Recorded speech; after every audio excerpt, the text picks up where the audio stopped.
There's one word that sometimes it seems like there should be like 5 words instead of one because it has so many different meanings. And the word I'm thinking of is hard.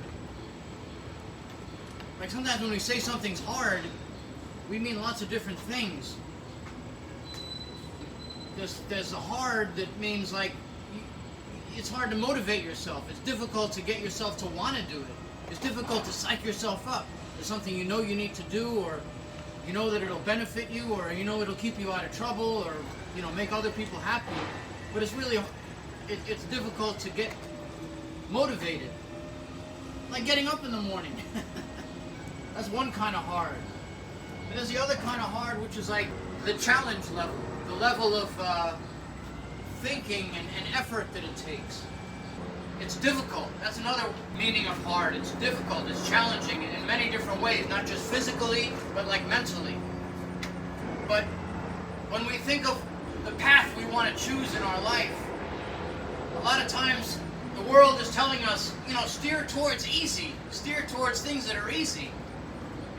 And in a way that makes sense because you don't want to fail. You don't want to screw up. Some of us, that feels like the worst possible outcome is to try something hard and not be able to be successful at it.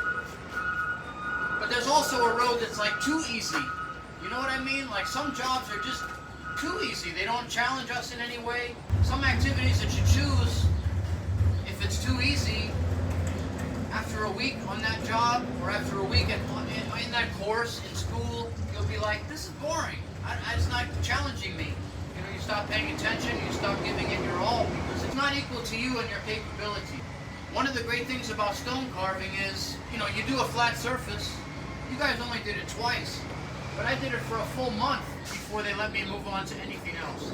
That was a challenge, and it got easier every time I did it, but it was still a challenge even after a month. And then they moved me on to something more, just like I moved you guys on to the monograms. You know, you did great at that. After the monograms, you did the relief sculpture. After the relief sculpture, we're doing these sculptures in the round. And with stone carving, it seems like there's always a challenge more difficult than the one you did before.